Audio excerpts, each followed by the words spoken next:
Hello my friends, welcome back. I have done this video once before. I'll leave a link down below if you guys want to watch it. But this is a little bit of a series, I guess, on my channel where I read books that I have been avoiding. And there are two books in particular that I have avoided for quite the while. And if you've been watching my channel for a little while, you will know what these books are. And you know what? I just feel like it's time to pick up these books, and I'm gonna try and read them this week. The first book that I'm gonna pick up in this video is The Song of Achilles by Madeline Miller. This is one of the OG Book Talk books, and I still haven't read it. I have had this book on my shelf since 2021. This book is 350 pages, so it's really not long at all. The thing that intimidates me about this book is that it is Greek mythology, which just sounds like it'll be difficult for me to understand. I don't know anything about Greek mythology, and I don't really have a lot of interest in Greek mythology, so that's kind of like the main hesitation that I have surrounding this book. But I know so many people love it. It's also on my monthly TBR this month, so I was like, you know what, let's just do it. And the other book that I want to pick up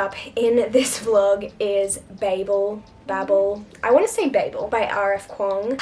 This one is a lot more intimidating to me in terms of the length of the book. It is over 500 pages, and this is like a big paperback, if you can like see the size difference. And the font is not large. Like I wouldn't say it's tiny, but I just know it's going to be a long book. Also, the contents of this really intimidates me. I don't know too much about it. It's set at Oxford in 1836, so it's got this historical element to it, and it sounds like it's going to use a lot of really big words and a lot of very smart things, and I'm just scared that I don't or I won't be able to really like enjoy this story because I'll be too busy trying to comprehend what it's actually trying to say. In saying that, I have read multiple other books by R.F. Kuang. I've read The Poppy War and I've read Yellowface, so this won't be my first of her work, but definitely the most intimidating to me personally. However, I did get the audiobook from my library for this one, so I think I'm gonna try and probably like listen to it while I read, at least during the start, just to be able to have the best chance of really understanding what's going on. But I think we're actually gonna start with The Song of Achilles. I'm so intrigued.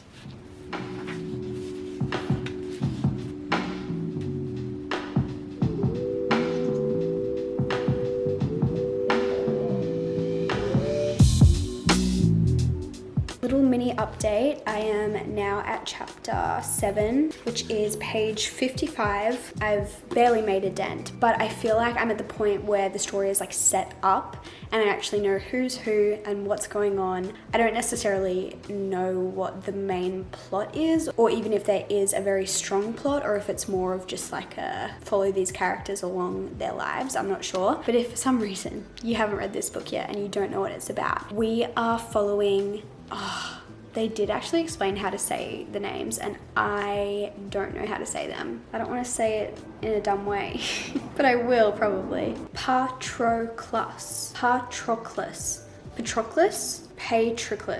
In the book it says this. This is how you say it. Patroclus. He was a prince, but his father didn't really like him, and then there was like an incident and he gets exiled to this other family that takes in a lot of other boys that have been exiled, I guess, like almost a bit of a foster care home for boys. And the father of that house has a son called Achilles, and Achilles is obviously very well cared for, very well loved, just very favored. And I'm not gonna lie, the way in which they became friends was a bit odd to me. Like, it didn't really make a whole lot of sense to me how Patroclus and Achilles became friends. They definitely had always like noticed each other, and over a few weeks they kind of sat at the same table for meals and slowly got to talking, and they end up becoming quite good friends. So that's kind of just like the point I'm at now. They're both still very, very young. I think when the book starts, Patroclus is 9 years old, and I think at the point I'm reading right now, he's like 10. So still very young, but that's like the setup we have so far. They are friends, they spend a lot of time together, and from what I've heard, this is a romance. I'm assuming that'll happen like later in the book, but apart from that, I have no idea what's coming. Obviously, there are a few things on the back that hint at some certain plot developments, but I'm intrigued to see, yeah, if the plot is strong or if it's more romance heavy or what the situation is. It's very beautifully written. I don't really have a very strong like feeling in terms of like, oh, I love it so far or I don't like it. I'm just kind of like along for the ride at this point. I have decided to download it on my Kobo because Libby has the ebook, which means I can read the ebook on my Kobo because this is attached to my library. And I just find the formatting on my Kobo so much easier, or like Kindle, any sort of e-reader, compared to this. Like, it's not like necessarily a super small font, but it's also not huge. And I just feel like I read quicker on my Kobo. I've been in my e-reader era recently. It is lunchtime now, so I'm gonna go and grab some lunch and maybe do some reading outside while I eat that, just to kind of switch up my environment a bit, I guess. And it's also just such a beautiful day outside, so I'm like, why would I not want to sit outside and eat some lunch, you know?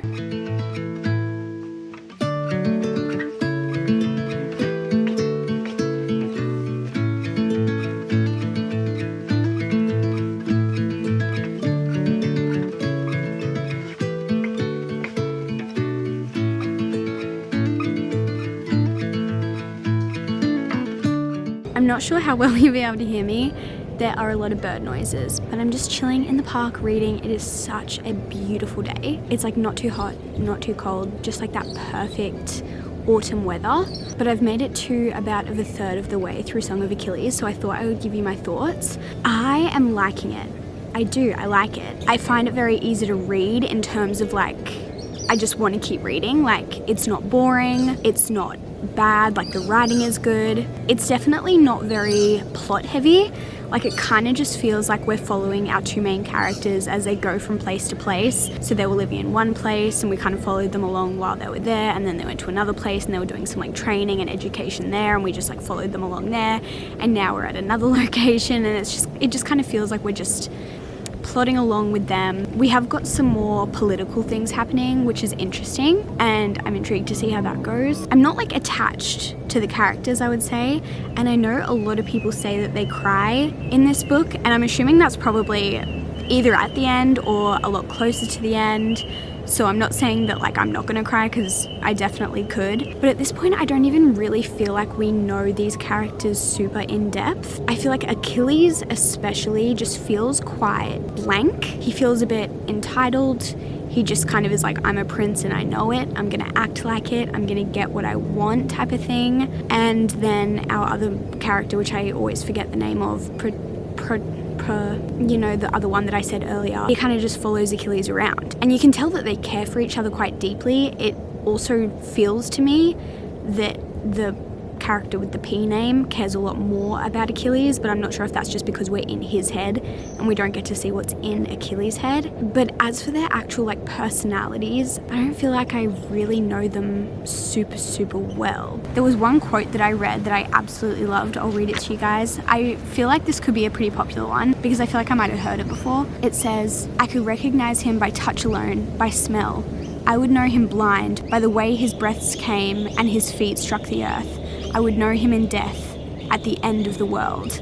Like, that is beautiful. But I feel like that's the first time where I've been like, wow, this is beautiful. The rest of it, it's like pretty, but it's not like, wow, this is gorgeous writing. Wow, this is a crazy story. Like, nothing is blowing me away, and I'm just like, why is this the book that everyone talks about? Again, maybe I'll change my mind as I get deeper into it, but being a third of the way through, I'm just like, what makes this so special? Because I'm not really getting it yet. It's definitely good. It's like a 3.5 or a 4-star read for me right now, but I just don't quite get the hype as of yet. Hopefully my mind will be changed though, because I want to be obsessed with this.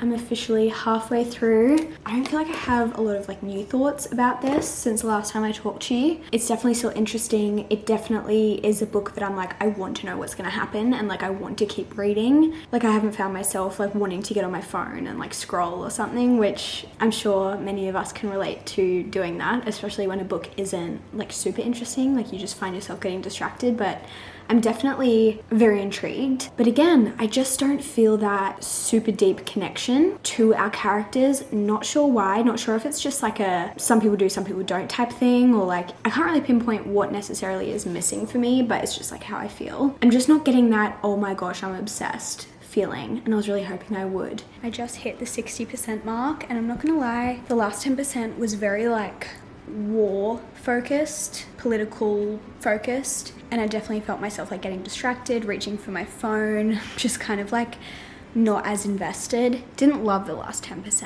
I want to understand why everyone loves it. I don't hate it, I definitely don't. I'm just like, why is this the book that like popped off?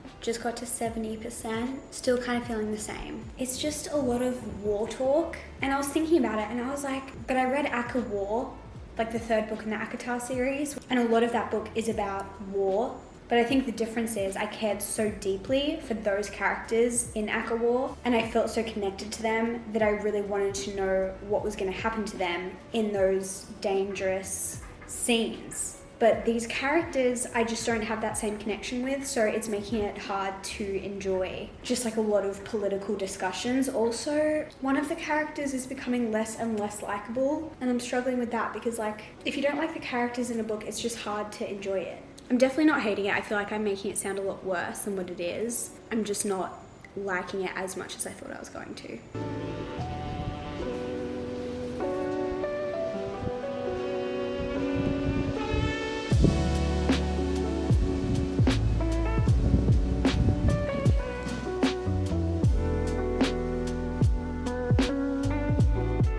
So last night I finished the Song of Achilles. First of all, I didn't cry. I didn't cry. I felt a little bit sad at the end when the like big thing happened, but I didn't cry. And it doesn't take much for me to cry in a book. Like I am a crier. I will admit it. I cry in books often, but I didn't cry in this, and I honestly think it's because it was very clear to me what was going to happen. Now, I want to say this book is obviously based on, is it the Iliad? Like it's based on Greek mythology. It's a reimagining / retelling. So if you know like the original story, you would have already known what was going to happen at the end of this. Like it's not surprising if you know the original story. I did not. I don't know anything about Greek mythology. I don't know any of like the stories. I have no like background knowledge. And so to me, I went into this completely blind. I didn't know what to expect. And so whatever was going to happen in this book to me was going to be a surprise, which again, if you have the background knowledge, it wouldn't be a surprise to you. But I think the main reason that I didn't cry at the end is because I was expecting it. Like it was very clear to me what was going to happen at the end because it was hinted to throughout the story. And so when it did happen, like I was sad about it because it was sad, but it wasn't surprising to me. And I think the other thing is I didn't cry because I wasn't that connected to the characters. Like I've said kind of the whole way through, I think if I was connected, I definitely would have cried. I definitely would have felt more sad about it. Overall, I really enjoyed this book. I did. I loved the way it was written. Like the writing was quite beautiful. There were some really beautiful quotes. I feel like the main ones are like plastered all over social media. I think I want to give it like a 3.5 stars because like I said, I enjoyed it. It was good. Would I have rated it higher if I'd read it a couple years ago when it was kind of at its peak? Like maybe, like I don't know. It's hard to tell, but I do want to go more in depth with some of my thoughts. So I'm going to put a little spoiler warning because I'm going to discuss some things. If you don't want to hear these thoughts, feel free to skip to the time that's on the screen. But I feel like a lot of people have read this, so I want to give my thoughts. So here's the thing. We are reading from Patroclus. We're reading from his point of view the entire book, and he obviously obviously adores Achilles right from the beginning. Like right from when they meet, there is something about Achilles, and obviously they build this friendship that turns into this love. But to me, it kind of felt one-sided. And I'm not saying it wasn't one-sided, because you could tell that Achilles definitely adored Patroclus as well, especially at the end after what happened to Patroclus and then how Achilles reacted to that. Like you could tell he was really upset by that. But throughout the story, I was just like, I want to see inside Achilles' mind and see how he perceives these situations and this relationship, because to me it just felt like Patroclus was, I'm sorry if I'm saying it wrong, by the way, I'm trying really hard, but I don't think I've got it right. Patroclus was just like following him along like a little lost duckling. Like Patroclus just didn't know who he was without Achilles, and it felt like this really codependent relationship where Achilles just did whatever he wanted to do and made up all the rules and just like, or did whatever his parents wanted him to do, and Patroclus just followed him around because like what else was he gonna do? Like it just didn't feel like Patroclus had any real personality apart from loving Achilles. And maybe that's the point, but to me it just felt hard to understand Patroclus as a person, because all he knew about himself was that he loved Achilles. And we never got to see the inside of Achilles' mind, and so we only saw Achilles through Patroclus's point of view. And obviously because he loved Achilles so much, we saw him in a positive light, but still Achilles was not like a nice person for the most part. He was maybe when he was younger, but as soon as the war began, Achilles was obsessed with being this hero and like fulfilling his destiny and his prophecy of being this incredible warrior, and put everything behind that. Like he put his relationship, his friendships, everything aside for him to fulfill this destiny and the level of pride. And I know that that's the point, like he ended up losing everything because he wanted to keep his pride, but that to me is not a beautiful love story. That's a tragedy. And maybe that's the point, and maybe I'm missing it, but this was always marketed to me as a romance, and to me it just felt like a tragedy, because Patroclus built these beautiful friendships with other characters in the story, which I loved, and he did have some really strong morals. There was this one part in the book where he was like, I want to go like get the friend that they had made, I don't know how to say her name, and Achilles was like, you put her in front of me. And that frustrated me so deeply, because I was like, no, he was doing what was right. Like he was following his moral compass. He has never put anything above Achilles. And he even said in the book, he's like, I put it above your pride, yes, but I didn't put it above you. And it was just so frustrating because Achilles just could not see that. And so it just felt like, yes, Patroclus loved Achilles, but Achilles loved Achilles. Yes, he loved Patroclus, but did he love Patroclus because Patroclus loved him? Because he saw him as this incredible hero and as this beautiful man, and like did he love Patroclus because Patroclus was so deeply obsessed with Achilles, and Achilles overall actually just loved himself?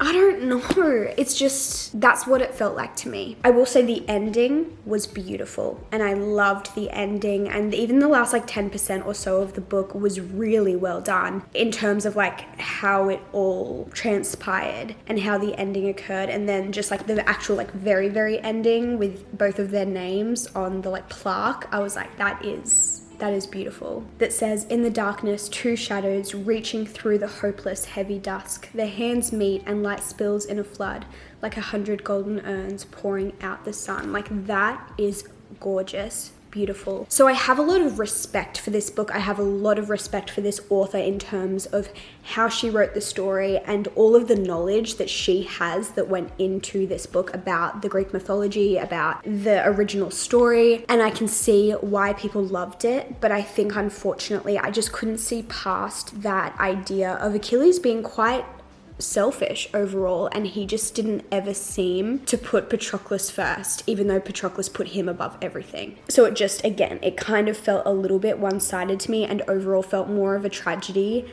than a romance. Like it didn't feel like a romance to me. But anyway, that's my little rant, I guess. Again, still really enjoyed this book. Really glad that I read it, honestly, because I did enjoy it. I literally read it in one day. Like, obviously I enjoyed it. 3.5 stars kind of just feels right to me. So I think I'm just gonna leave it at that. I feel so sad when I don't love a book that I know so many people love, because when you love a book, you just want everyone else to love it too. And it's so sad when they read it and they don't. And I know a lot of people had a lot of high hopes for me reading this. And like, I got so many messages being like, oh my gosh, I can't wait for you to read it. Like, this is one of my favorite books of all time. And I just really badly wanted to adore it in the same way, but I just didn't have that personal connection, and that's okay, because that is the point of books, and everyone just feels differently, and that is the beauty of being able to connect with literature in different ways to other people. And I think that's really fun, because it can make it feel like that is a little bit more yours, if that makes sense. Like, I have books that just feel like they are mine because of the connection that I have to them, or the characters, or the writing, or whatever it is. And so if this is your favorite book, fair enough, honestly, and I'm so glad that you have that personal connection with it. And again, I wish I had experienced that, but I've just got to be honest with you guys. I'm gonna stop talking now because I've been talking for too long. Next up on the list is Babel by R.F. Kuang.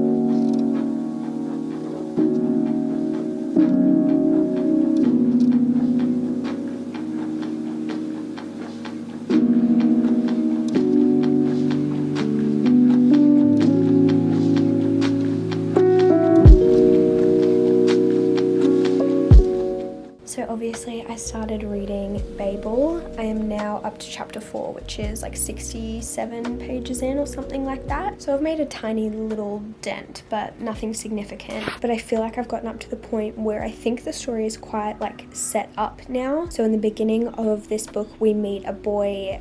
Well, he's given the name, or the English name, Robin. His mother has passed away due to the plague. He lives in Canton, and an Englishman shows up and is like, come with me, I'm gonna be your new guardian.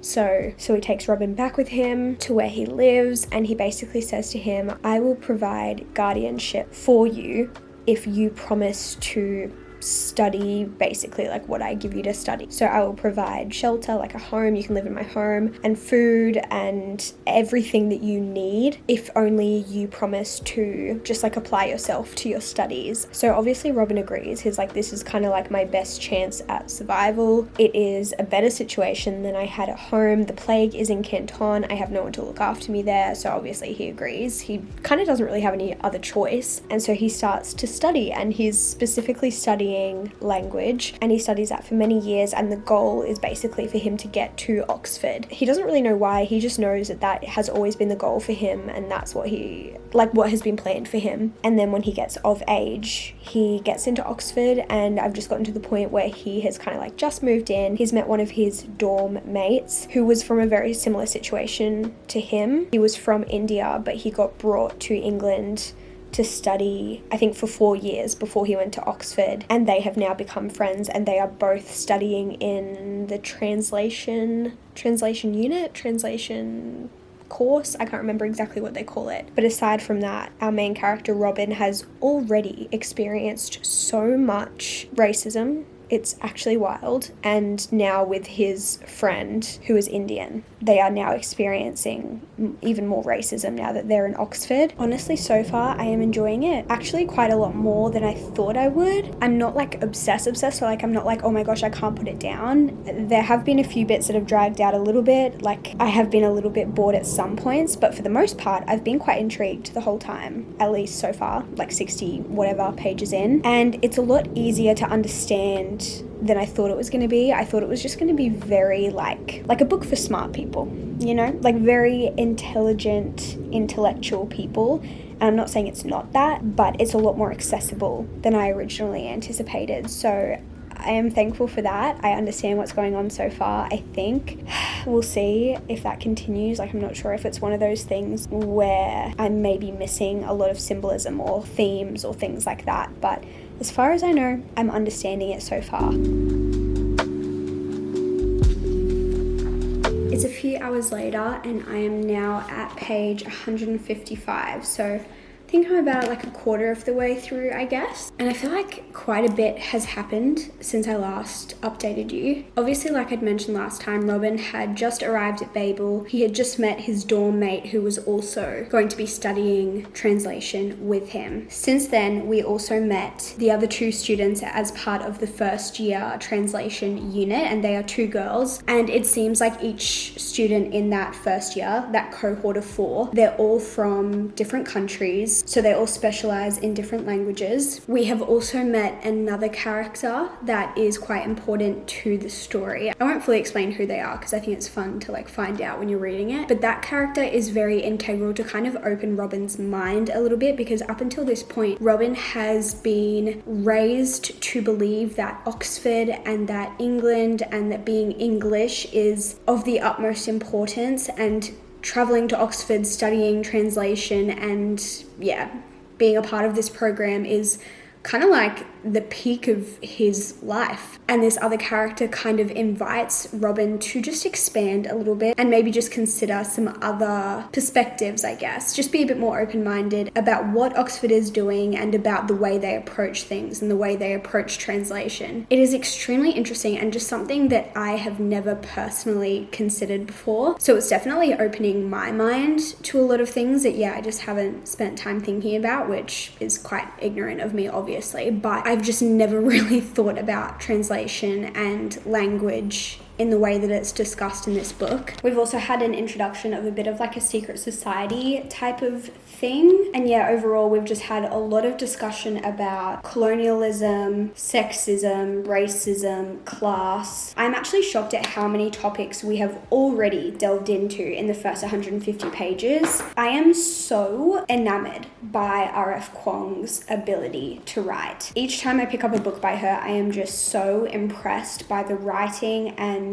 the characters she creates, the world she creates. Like, it's all just so well done. Honestly, I am enjoying this book way more than I was expecting to. I really thought I would struggle to understand, to follow the story, to be able to even pick up what the author was trying to convey. And whilst, again, like I said earlier, I do not think I am probably getting everything that I should be getting out of this book, I just don't think I have the wisdom, I guess, to really be absorbing everything. But I have so much appreciation for this book. It is so well done. It is quite like dense, I would say. It feels like a bit of work to be reading this and like really taking everything in. So it's definitely not like a light and fluffy experience, but I didn't expect it to be. That's probably all I will say about the plot going forward, because I don't want to obviously give any spoilers, but I'll continue to tell you my thoughts on this as I progress through it. But as for right now, thoroughly enjoying it. It's actually been a few days since I updated you last about Babel, and I am now 70% of the way through. I have honestly gotten through it a lot faster than I thought. I thought it would be something that I would be like struggling to get through and just kind of like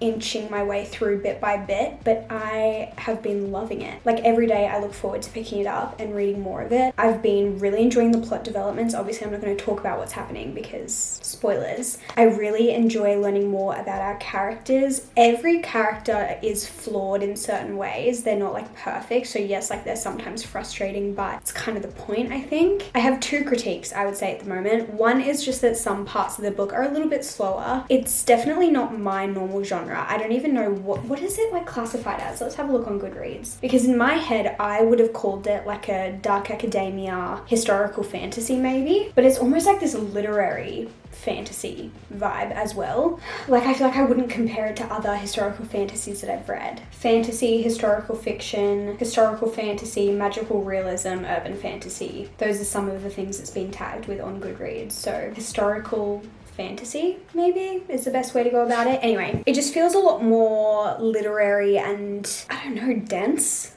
than a typical historical fantasy, at least the ones that I've read. And it just has like so much more to it. like I've said, themes of colonialism and racism and sexism and probably so much more that I'm not mentioning right now. It also has so much discussion about language and about how language works and how certain phrases in certain languages sound similar to other phrases in other languages or the same language, and it's very interesting. But at the same time, I feel like some of the book will be action-packed, like crazy stuff happening for maybe, I don't know, 20 pages or something, and you're like, oh my gosh, like what's gonna happen next? And then you'll go through a phase of the book that's like very slow. They're just like in class learning about certain language things that I personally am not as interested in, and those parts just feel quite slow, which, to be fair, like that is what the book is about. Like they are studying language, so of course there has to be those discussions, but just like for me personally, I'm not finding those parts of the book as interesting as like secret society element, as the magic element of it. Like those are the things that I'm finding more interest in, or even just like the found family of it. I love that. So I'm finding some parts of it a bit slower, a little bit more boring. I'm definitely not like obsessed with every single word on every single page. Like I'm not like, oh my gosh, I can't put this down. And that's like my second critique, is that it's not, and this, I mean, this is like a very common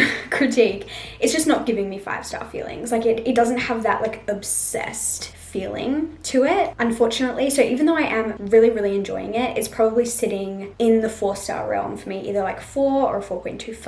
I don't think it's quite like a 4.5. I'm also really intrigued to see how it's going to end because I have no idea, but I have been so pleasantly surprised. I've been so impressed. I think it's written so beautifully. I think the themes are dense without being like so overwhelming. I'm learning so much through it, and it doesn't feel like too hard to understand. Like I think sometimes when you hear about these books that have like these really dense subject matter, if you haven't delved into that before, it can seem quite intimidating. And so as someone who just hasn't had the experience reading books like that before, I was like, am I gonna just be so overwhelmed? Am I not gonna understand? Am I not gonna get it? Am I gonna feel dumb? And I haven't felt that way. I've really enjoyed it. It's been very eye-opening, and the author has done that in a way that's still entertaining and still intriguing and still like just like a good book, you know? I would love to finish the book today. I'm not sure if I will. I'll keep you guys updated, but so impressed.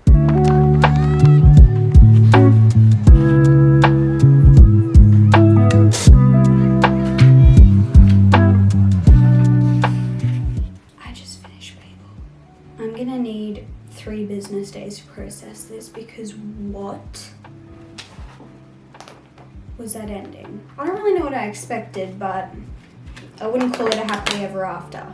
That was a lot. Who would have thought that this day would come where I read both of these books and got them off my physical TBR? I bet not many of us, myself included. I think if I didn't film this video, I don't know when I would have gotten to these, so I feel very accomplished, I'm not gonna lie. I just want to give a little recap on my thoughts of these. So Song of Achilles, I honestly thought this would be my favorite out of the 2 books that I was gonna pick up in this video. I was intimidated by the Greek mythology part of this, but I feel like this is just like people's ride or die. Like some people just absolutely adore it, and I know not everyone does, but it just seems like one of those books that people are utterly obsessed with and so personally attached to. And so I had high hopes for this one. I honestly expected it to be really highly rated by me, and it wasn't. It wasn't bad by any means. Like I definitely still enjoyed it, but I think I just had very high expectations and it just didn't live up to those expectations. So this was probably like a predicted 4-star, 4.5-star even, and it ended up being like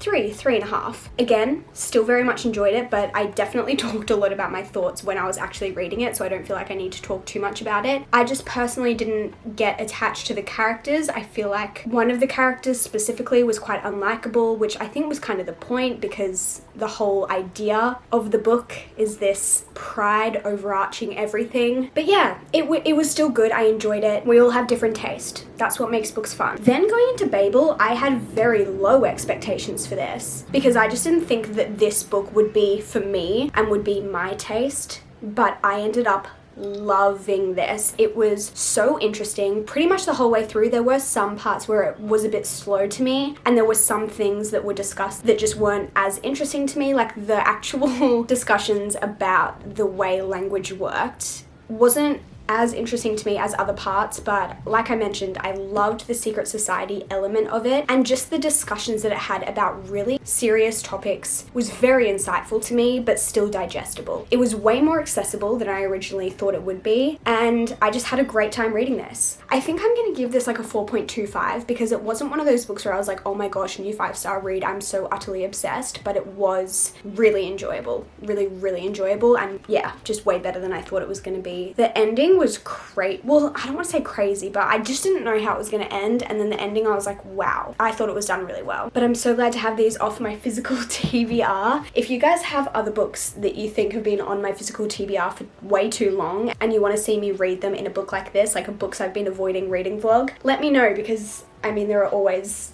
books that I avoid. there are. But I hope you guys enjoyed this video. I know that some of you are going to be very happy to see this pop up in your subscription box. And maybe I've inspired some of you to pick up some books on your TBR, whether they're these ones or other ones that you have been avoiding, because maybe you'll actually really enjoy them. But I love you guys so much, and I will see you in my next video very soon. Goodbye.